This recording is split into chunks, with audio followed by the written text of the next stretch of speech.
La forme, c'est un cirque et on voyage comme un cirque, mais ce qu'on fait, c'est du théâtre, c'est des histoires, c'était toujours important. Et c'était l'idée de base, de voyager et partager des histoires avec des personnes, pas amener un cadeau, mais plutôt amener une histoire, de partager ça. Et puis, on a joué avant dans les théâtres et c'est difficile de renouveler un peu les spectateurs, c'est toujours les personnes habituelles. Maintenant, on est devenu une famille, on est 6 adultes et 3 enfants ont tourné et puis ça s'est développé un peu comme ça. Et en fait, pendant 8 mois, on tourne dans toute l'Europe. On a une équipe qui nous accompagne. On vit dans les roulottes. Enfin, nous, on vit dans la roulotte toute l'année. Et puis, on a choisi on avait envie de jouer dans un chapiteau. On a choisi le chapiteau rond parce qu'on aime bien être en cercle, la proximité, enfin un peu cette idée des saltimbanques à l'époque qui arrivaient, au milieu de la place du village, qui faisaient leur spectacle et qui repartaient.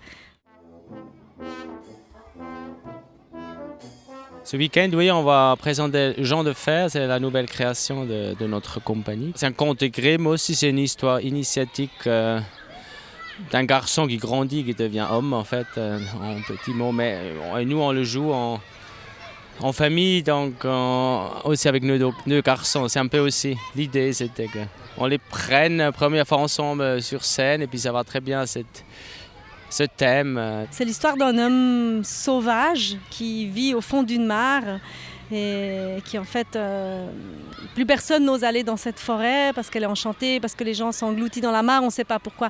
Donc il y a une peur qui règne. Et en fait, un jour, un chasseur courageux, en vit dans la mare, découvre que là, au fond, il y a un homme sauvage. Et puis, il l'emmène au château, il l'enferme, en pensant que tout est réglé. Et en fait, l'enfant du roi et de la reine, en jouant avec sa balle dorée, qu'il perd dans la cage, qu'il veut récupérer, va lui ouvrir la porte. Et il ne va pas oser rester au château parce qu'il a fait quelque chose de tellement interdit. Donc il va demander à l'homme sauvage de le prendre avec lui. Et cet homme sauvage va le prendre avec lui dans la forêt. Et en fait, il s'avère que cet homme sauvage est un maître. Et en fait, c'est tout ce parcours. Donc le petit enfant va grandir, jusqu'à la fin où on va découvrir qui est derrière l'homme sauvage, en fait. Mais ça, je ne vais pas le dévoiler. En fait, l'idée de nous, c'était comme les contes, c'est pour un public familial, pour tout le monde, pour toutes les générations. Et dans une qualité que chaque génération ou chaque âge peut en profiter. Ça, c'est en fait l'idée du projet. Les pièces, ils sont faites comme ça. Mais pour nous, c'est très important de faire les scolaires parce que tu peux toucher tous les enfants. Il y a beaucoup des familles qui ne vont jamais au théâtre, où l'enfant n'a pas la possibilité, où ils font autre chose. Mais comme ça, tu touches vraiment tous les enfants et tu les éduques aussi, tu leur présentes quelque chose.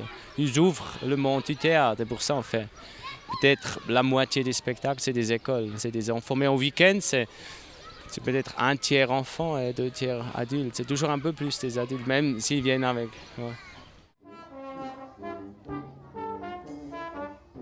Le côté artistique sur scène, c'est moi et Nicole et nos 2 garçons, c'est la famille. Ouais. Le message des contes, ça nous intéresse et on les transforme nous-mêmes en pièces de théâtre qui sont très vivantes, très poétiques. Les contes, on les joue avec de l'acrobatie, de la musique, de la danse, du mouvement. Enfin, c'est entre le théâtre et les arts du cirque, ou un mélange des 2. Et là, on va changer de pays, on va en Hollande et après en Allemagne. C'est un peu après Espagne et Angleterre. Après, on retourne sur l'Allemagne, la France, l'Italie. On fait tout le tour de l'Europe. Des fois, ça nous arrive. On était en Russie. Avec tout ça, c'était très exceptionnel. Où on était à un festival en Brésil et l'année prochaine, en printemps, on va en Australie, on est invité pour un festival. Mais on va sans les roulottes, on va avec le décor et on joue dans un autre chapiteau. Mais ça ne vaut pas la peine de voyager en camion en Australie.